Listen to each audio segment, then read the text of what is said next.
Hey yo, what's up? It's your boy, Mr. Rick, here to talk to you about scales. 12-note scales? 69-note scales? 69,420-note scales? No. Today we're going to be talking about 3- and 6-note single-string banjo scales. Sup?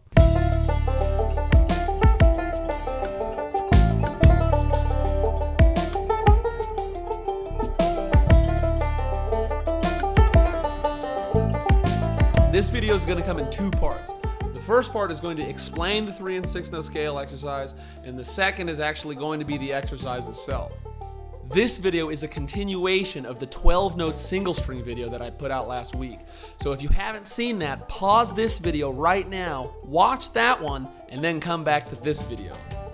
I'll wait for you here.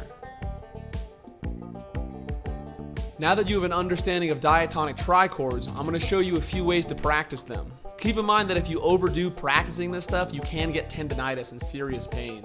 So try to stretch and massage your wrists and forearms. Bela Fleck told me that he practiced this kind of thing every day for years to get where he's at. The larger goal here is to develop your tendons. Musicality is kind of a different subject. But with these exercises, you're literally growing your instrument.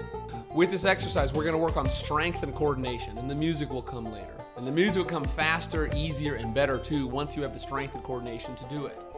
So now I'm going to explain the 6 exercises that come in this video. Each exercise comes in 2 parts, one going up and the other going down.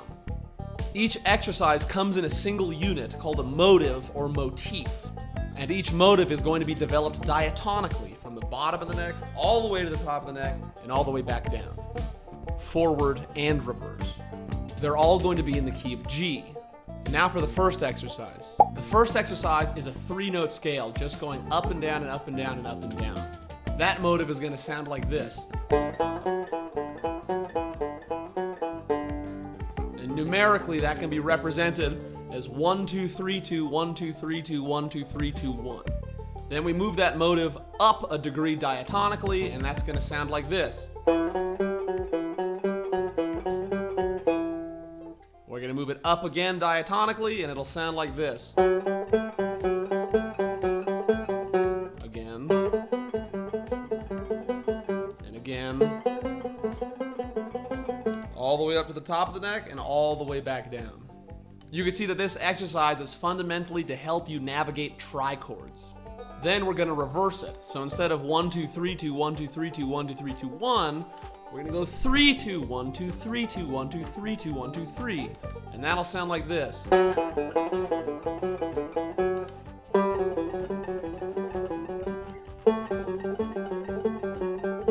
All the way up to the top of the neck, all the way back down.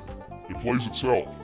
In the second exercise, we're going to introduce 2 strings, the 4th and the 3rd string, and do 3-note scales on each, giving us a 6-note scale, up and down. And that'll sound like this. And then the next mode. And then the next mode. And then the next mode. All the way to the top of the neck and all the way back down. It plays itself. The purpose of this exercise is to acquaint yourself with a double trichord. 1 trichord on the 4th string and 1 trichord on the 3rd string.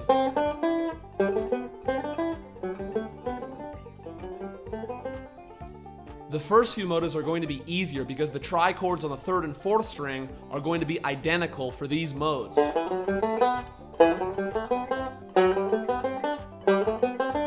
But once you get to Dorian and Phrygian and Lydian, there's 2 different trichords on the 3rd and 4th string. So that's where you can expect things to get a little more difficult. Anyway, the pattern is going to go straight up all the way to the top of the neck and then all the way back down and then in reverse, which will sound like this.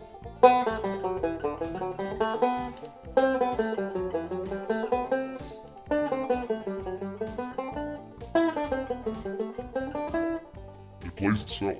The third exercise is a 6-note scale, except this time we're only going to ascend. And that'll sound like this.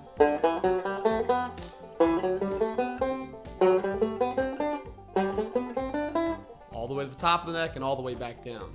And then we'll do it in reverse, which will sound like this.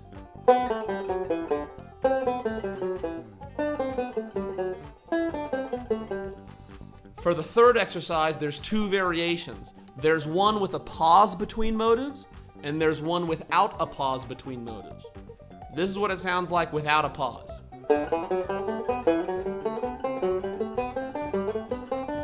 And in reverse.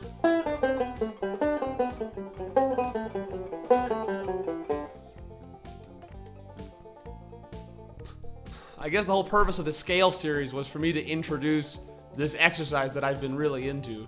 And I've already explained it in the 12-note scale video, but this one sounds like this. We're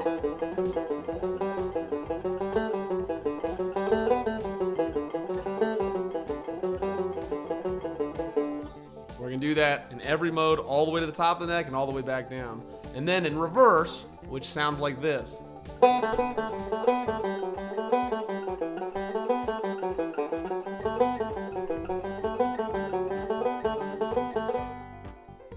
Again, that pattern is 1-2-1, 1-2-3-2-1, 1-2-3-4-3-2-1, and all the way up to 6 and then back down. The fifth exercise is where things get a little fancier. So now I'm going to introduce a super fundamental scale exercise. Check this one out.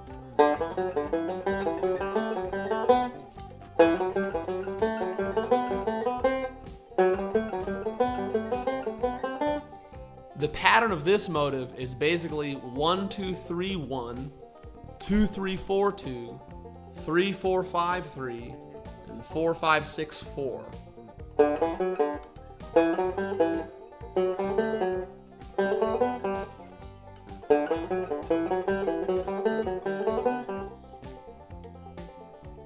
The reverse of which will sound like this.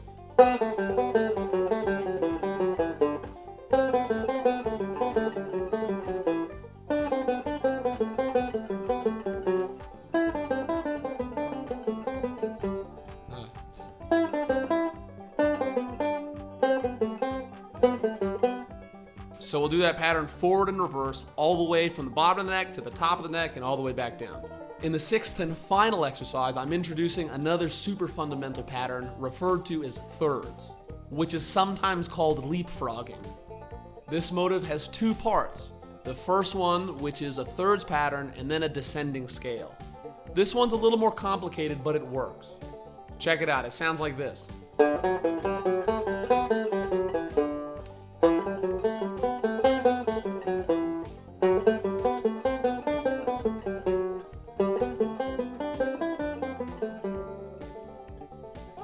Numerically, this one is 1, 3, 2, 4, 3, 5, 4, 6, 5, 4, 3, 2, 1.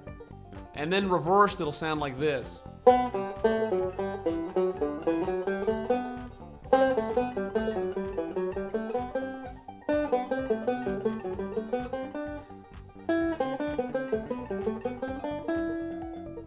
Get access to the tablature and the full video to this exercise at patreon.com/RickyMier. And if you're curious to learn more about the stuff, reach out to me for lessons at rickymier.com/lessons. And if you want to do more, you can smack that like button, leave a comment, and hit subscribe for more fly banjo content.